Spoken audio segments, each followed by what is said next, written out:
எல்லாருக்கும் வணக்கம். கொஞ்ச நாளுக்கு முன்னாடி கொஞ்ச நாள்லாம் இல்லை, ஒரு 1 வீக் முன்னாடி ஜஸ்டிஸ் ஃபார் ஆர்த்தி அப்படின்னு சொல்லிட்டு ஆர்த்தி பாப்பாவுக்கு நடந்த கொடுமைக்காக நிறைய பேர் களத்தில் இறங்கி போராடிட்டு இருந்தோம். பாண்டிச்சேரியில் நிறைய இடங்களில் போராட்டம் நடந்தது. நம்மளும் நம்மளுடைய ஆதங்கத்தை வீடியோ மூலமா வெளிப்படுத்தணும். அதுக்கு நிறைய பேர் உங்களோட ஆதங்கத்தை கமெண்ட்ல சொல்லியிருந்தீங்க. அவங்களுக்கு இந்த மாதிரிலாம் தண்டனை கிடைக்கணும் அப்படின்னு சொல்லியிருந்தீங்க. ஸோ அந்த ஒரு சம்பவத்திலிருந்து, அந்த ஒரு சோகத்திலிருந்து நம்ம வெளியே வரல. அதுக்குள்ள தமிழ்நாட்டில் இதே மாதிரி ஒரு 2-3 சம்பவம் நடந்திருக்கு. தர்மபுரியில் 10 வயது பள்ளி சிறுவன் ஓரின சேர்க்கை தொந்தரவுக்கு ஆளாக்கப்பட்டு கிணற்றில் தள்ளி படுகொலை செய்யப்பட்ட சம்பவம் தமிழகத்தையே உலுக்கி உள்ளது.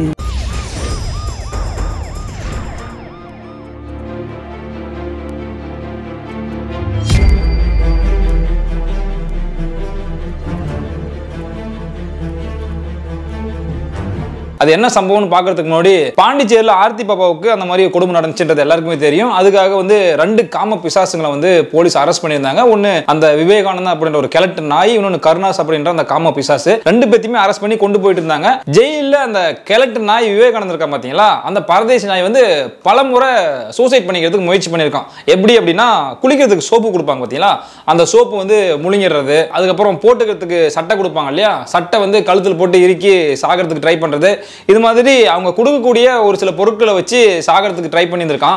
அந்த நாய் உயிரோட இருந்தா என்ன, செத்தா என்ன, அவனை அப்படியே விட்டுருக்கணும், செத்து போயிட்டு அப்படின்னு சொல்லிட்டு. பட் இருந்தாலும் சட்டம் தன் கடமையை செய்யும் அப்படின்ற மாதிரி அங்க இருக்கிற போலீஸ்லாம் சட்டப்படி அவனுக்கு என்ன தண்டனை கிடைக்குமோ அதுக்காக தான் போராடிட்டு இருப்பாங்க. பட் இருந்தாலுமே அந்த ஜெயிலில் ஒர்க் பண்றவங்க இருப்பாங்க இல்லையா, நிறைய போலீஸ்ல ஒர்க் பண்றவங்க இருப்பாங்க இல்லையா, அவங்க உள்ளுக்குள்ள இருக்கும் கண்டிப்பா இந்த நாயெல்லாம் கையாலே அடிச்சு கொள்ளணும். பட் என்ன பண்றது, இருந்தாலும் சட்டத்தின் முறையாக தான் நம்ம போயாகணும் அப்படின்னு சொல்லிட்டு அவங்களாம் பார்த்துட்டு தான் இருப்பாங்க. அந்த நாய் பல முறை தற்கொலை செய்ய முயற்சி பண்றான். எனக்கு தெரிஞ்சு எதுக்கு அவன் தற்கொலைலாம் பண்ணணும், கூட்டம் நடுரோடு நிக்க வச்சு அவனை சுட்டு கொண்டுருங்க 2 பேத்தையுமே, அப்படிதான் நான் சொல்லுவேன். அந்த ஒரு கொடூர சம்பவத்திலிருந்தே நம்ம யாருமே இன்னும் வெளியே வரல அப்படிதான் நான் நினைக்கிறேன். அதை தாண்டி இப்போ ஒரு சில நாட்களுக்கு முன்னாடி பார்த்தீங்கன்னா, தர்மபுரியில நல்லம்பள்ளி அப்படின்னு ஒரு இடம் இருக்கு, அது பக்கத்தில் மிட்டாரிட்டி அள்ளி அப்படின்ற ஒரு ஊர்ல பார்த்தீங்கன்னா, ஒரு 10 வயசு பையனை 19 வயசு ஒரு காம கொடூரன் கூட்டு போயிட்டு, அதாவது ஒரு பையனே ஒரு 19 வயசு காம கொடூரன் கூட்டு போயிட்டு பாலியல் தொல்லை கொடுத்து அந்த பையன் கத்ததுனால அவனை கொலை பண்ணியிருந்திருக்கான். சரி, என்ன நடந்துச்சுன்றதை சொல்லிடுறேன். ஒரு 10 வயசு சின்ன பையன் வீட்டுக்கு வெளியே ஏரியாவில் விளையாட போயிருக்கான். ஈவினிங் ஆகுது, ஈவினிங் ஆகியுமே பையன் வீட்டுக்கு வரல. பேரண்ட்ஸ்லாம் பதறி போயிட்டு அங்கங்கே தேடி பார்த்துருக்காங்க, பையன் எங்கேயுமே கிடைக்கல. ஒரு கட்டத்துக்கு மேலே அந்த ஏரியாவில் இருக்கிற சிசிடிவிலாம் செக் பண்ணி பார்த்துருக்காங்க, பக்கத்து வீட்டில் இருக்கிற சிசிடிவி செக் பண்ணி பார்த்துருக்காங்க. அதே ஊரை சேர்ந்த 19 வயசு இளங்கோன்ற ஒரு தெருப்பூரிக்கு நாய் இந்த குழந்தைய கூட்டு போயிருக்கான். ஏதோ ஆசை வார்த்தை கூறி கூட்டு போயிருக்கான். அதாவது உனக்கு அது வாங்கி தர, இது வாங்கி தர அப்படி சொல்லி கூட்டு போயிருப்பான் போல. ஆனா வரும்போது இந்த தெருப்பூரிக்கு நாய் மட்டும் நடந்து வந்திருக்கான், குழந்தை காணோம். இதை பார்த்து பேரண்ட்ஸ்லாம் என்ன பண்ணாங்க, இவன் தான் குழந்தை ஏதோ பண்ணிட்டான் அப்படின்ற மாதிரி பயந்துட்டு பக்கத்தில் இருக்கிற போலீஸ் ஸ்டேஷனில் கம்ப்ளைண்ட் கொடுக்குறாங்க. இது நேற்று 12 மணிக்கு மேலே நடந்திருக்குது. இது எங்கள் வீட்டில் எங்கள் அக்கா, எங்கள் மாமா எல்லாருமே வீடு எல்லாம் அந்த ஏரியா ஃபுல்லாகவே தேடிக்கிறாங்க. கிணறு ஊரு வீடு எல்லாமே தேடி இருக்கிறாங்க, எங்கேயுமே கிடைக்கல. அதுக்கப்புறம் தான் போலீஸ் ஸ்டேஷனில் அதியமான்கோட்டை போலீஸ், அவங்களுடைய எல்லை பகுதி அதியமான்கோட்டை போலீஸ் ஸ்டேஷன், அந்த போலீஸ் ஸ்டேஷனில் கம்ப்ளைண்ட் கொடுத்துருக்காங்க. அதுக்கப்புறம் போலீஸ் இந்த தெருப்பூரிக்கு நாயை அரெஸ்ட் பண்ணிட்டு போகிறாங்க. அரெஸ்ட் பண்ணிட்டு போயிட்டு போலீஸ் அவங்களோட ஸ்டைலில் விசாரிக்கிறாங்க. விசாரித்து ரொம்ப நேரத்துக்கு அப்புறம் தான் உண்மையை சொல்லியிருந்திருக்கான். அதாவது நான் அந்த குழந்தையை கொண்டுட்டேன் அப்படின்ற மாதிரி ஒரு உண்மையை சொல்லியிருந்திருக்கான். அவன் இப்போ +2 படிச்சுட்டுக்கிறான். அந்த பையன் ஆசை வாரத்தை கூட்டி கொண்டு போய் பையனை ஒரின சேர்க்க மாதிரி பாலியல் பலாத்காரம் பண்ணி கிணத்துல தூக்கி போட்டிருக்கிறான். 19 வயசு இந்த இளங்கோன்ற தெருப்பூரிக்கு நாயும் இந்த குழந்தைய தூரத்து சொந்தம் அப்படின்ற மாதிரி தான் சொல்றாங்க. தெரிஞ்ச அண்ணன் தானே அப்படின்னு சொல்லிட்டு இந்த குழந்தைய நம்பி போயிருக்குது.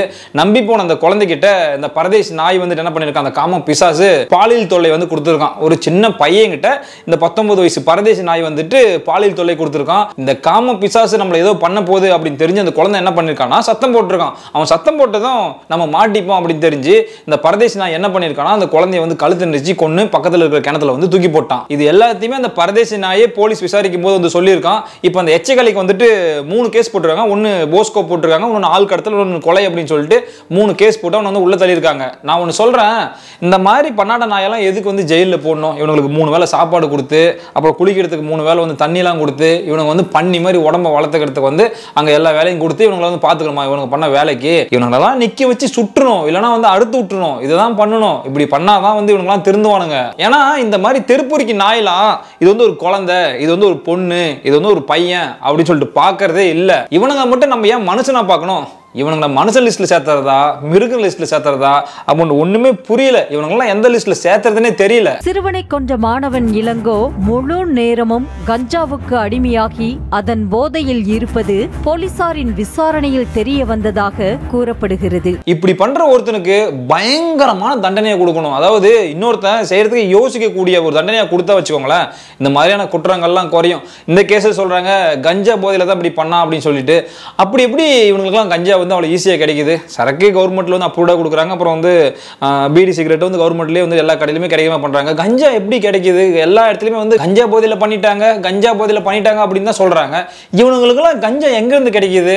அதாவது நம்மளும் ஒரு டைமும் இந்த குழந்தைக்கு நடந்த மாதிரி இன்னொரு குழந்தைக்கு நடக்கக்கூடாது, இந்த குழந்தைக்கு நடந்த மாதிரி இன்னொரு குழந்தைக்கு நடக்கக்கூடாது இப்படின்னு சொல்லி பேசிட்டு இருக்கோமே தவிர இது ஒன்று டே பை டே வந்து இன்க்ரீஸ் ஆகிட்டே தான் போகுது. இப்போ வந்து நிறைய கஞ்சா வந்து நிறைய சாதாரணமாக கிடைக்குதுன்றாங்க. நிறைய இப்போ இங்கே வந்து தருமபுரி மாவட்டத்தில் நிறைய தலைவிரிச்சு ஆடுது. தயவு செஞ்சு இதெல்லாம் பார்த்து இனிமே வந்து இந்த பையன் மாதிரி இன்னொரு பையன் பாதிக்கப்படக்கூடாதுன்னு நாங்கள் எதிர்பார்க்குறோம். நம்ம சப்ஸ்கிரைபர் ஒருத்தர் கமெண்ட் பண்ணியிருந்தாரு, ப்ரோ எனக்கு வந்து இப்போ 45 வயசுக்கு மேலே ஆகுது, நான் 10 வயசு இருக்கும்போது எங்கள் ஏரியா பக்கத்தில் வந்து இந்த மாதிரி ஒரு சம்பவம் நடந்துச்சு, அப்போ இருந்து இப்போ வர வந்துட்டு எல்லாருமே இப்படி குரல் கொடுத்துட்டு தான் இருக்கும், பேசிட்டு தான் இருக்கும், இன்ன வரைக்கும் இந்த மாதிரியான குற்றங்கள் குறையவே இல்லை.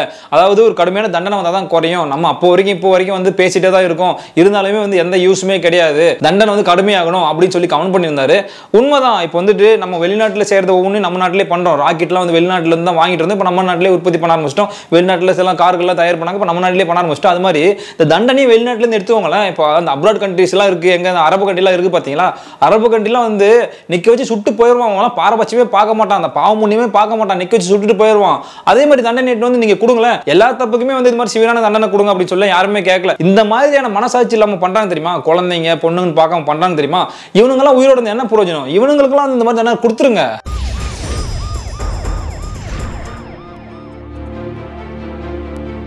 இந்த பிரச்சனை இந்த பக்கம். அப்படியே இந்த பக்கம் பார்த்தீங்கன்னா திருப்பூர்ல வெள்ளை கோயில் அப்படின்ற இடத்துல வந்து பார்த்தீங்கன்னா ஒரு தேர் திருவிழா நடந்திருக்கு. அந்த தேர் திருவிழா முடிஞ்ச அன்னைக்கு ஈவினிங் பார்த்தீங்கன்னா பாட்டு கச்சேரி வச்சிருக்காங்க.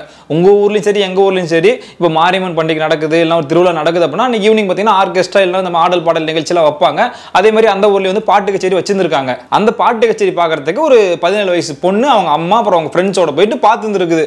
அதாவது பாட்டு கச்சேரி லேட்டாக அவங்க அம்மா என்ன சொல்லியிருக்காங்கன்னா, பாப்பா நீ வந்து உங்க ஃப்ரெண்ட்ஸோட வீட்டுக்கு வந்துடுறாமா, நான் வீட்டுக்கு போறேன் அப்படின்னு சொல்லிட்டு போயிருந்திருக்காங்க. அதுக்கப்புறம் பாட்டு கச்சேரி முடிஞ்சு அந்த ஏரியாவில் இருக்கிற பக்கத்து வீட்டில் இருக்கிறவங்களாம் வந்து வீட்டுக்கு வந்திருக்காங்க. இந்த பொண்ணு மட்டும் ஆளை காணோம். அதுக்கப்புறம் அவங்க அம்மா போயிட்டு அந்த கோயிலில் பக்கத்தில் இருந்து எல்லாத்தையும் தேடி பார்த்துருக்காங்க. எங்க தெரியுமே வந்து அந்த பொண்ணு வந்து ஆளை காணோம். காலையில் பார்த்தீங்கன்னா ஒரு விடிகால ஒரு 6 மணிக்கு பக்கம் வந்து பார்த்தீங்கன்னா அந்த பொண்ணு வந்து வீட்டுக்கு வந்திருக்கு. அந்த பொண்ணுகிட்ட அம்மா நைட்டில் எங்கே போனேன், உன்னை எங்கெல்லாம் தேடணும் தெரியுமா அப்படின்னு சொல்லி பேரண்ட்ஸ் கேட்டிருக்காங்க. அந்த பொண்ணு வந்து அதுக்கு ஒரு பதில் கொடுத்துருக்கு. அந்த பதிலை கிட்ட வந்து பயங்கரமாக ஷாக் ஆகிட்டாங்க. உடனே போயிட்டு போலீஸ் ஸ்டேஷனில் கம்ப்ளைண்ட் கொடுத்துருக்காங்க.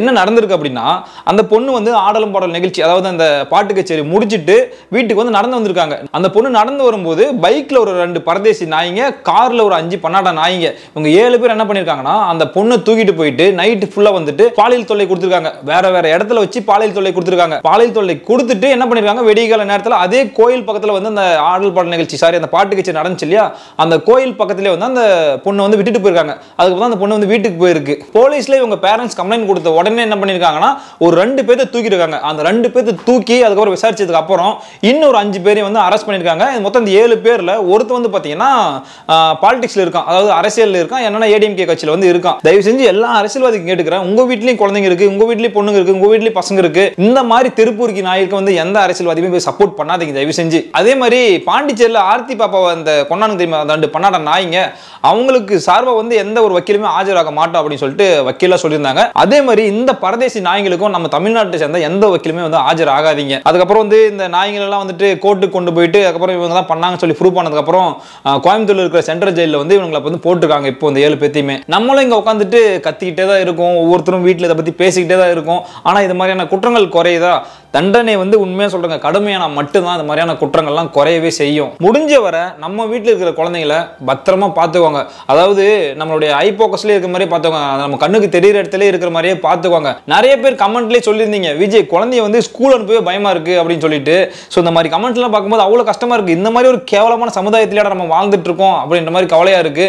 உங்க குழந்தைகிட்ட நிறைய சொல்லி கொடுத்தே வளங்க. தெரிஞ்சவன் தெரியாதவன் யாரு கூட்டாலுமே தனியா போகாத.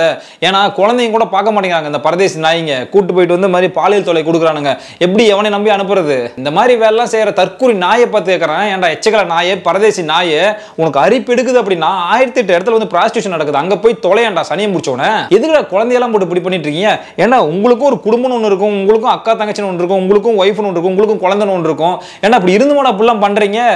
எனக்கு தெரிஞ்சு இந்த மாதிரி நாய்ங்களாம் வந்து சொந்த வீட்லயே கூட இப்படிலாம் பண்ணுவானுங்க. இவங்கெல்லாம் வந்து தெரிஞ்ச உடனே விஷத்தை வச்சு வீட்டில் இருக்கிறவங்களே இவங்களெல்லாம் கொன்னுடணும். எல்லாருமே வந்து உங்க குழந்தைய பத்திரமா பார்த்துக்கோங்க. அப்புறம் நிறைய வந்து சொல்லி கொடுத்து வளங்க. ஒரு பொம்பளை பிள்ளை இருக்கு அப்படின்னா வந்து இதுதான் குட் டச்சு, இது வந்து பேட் டச்சு, இங்க தொட்டா வந்து நீ வந்து சத்தம் போடணும், இப்படி தொட்டா வந்து அப்பா அம்மா கிட்ட வந்து சொல்லணும் அப்படின்னு சொல்லி வளங்க. அதே மாதிரி பசங்களுக்கும் வந்துட்டு எல்லாருமே வந்து அக்கா தங்கச்சியை பார்க்கணும், இவங்கெல்லாம் வந்து தொடக்கூடாது, இப்படிலாம் இருக்கக்கூடாது அப்படின்ட்டு பசங்களுக்கும் சின்ன வயசுலேருந்து சொல்லி கொடுத்து வளங்க. நம்மளும் கத்திட்டு இருக்கோம், கதறிட்டு இருக்கோம், இருந்தாலும் ஏதோ ஒரு மூலையில் ஏதோ ஒரு இடத்துல வந்து இந்த மாதிரியான வந்து பிரச்சனை தொடர்ந்துட்டே தான் இருக்கு. ஸோ கவர்மெண்ட் வந்து இதுக்கு ஒரு நல்ல ஒரு முடிவை எடுக்கணும். என்னைக்கு இந்த மாதிரியான பிரச்சனைகள்லாம் ஒரு முடிவு கிடைக்குன்னே தெரியல.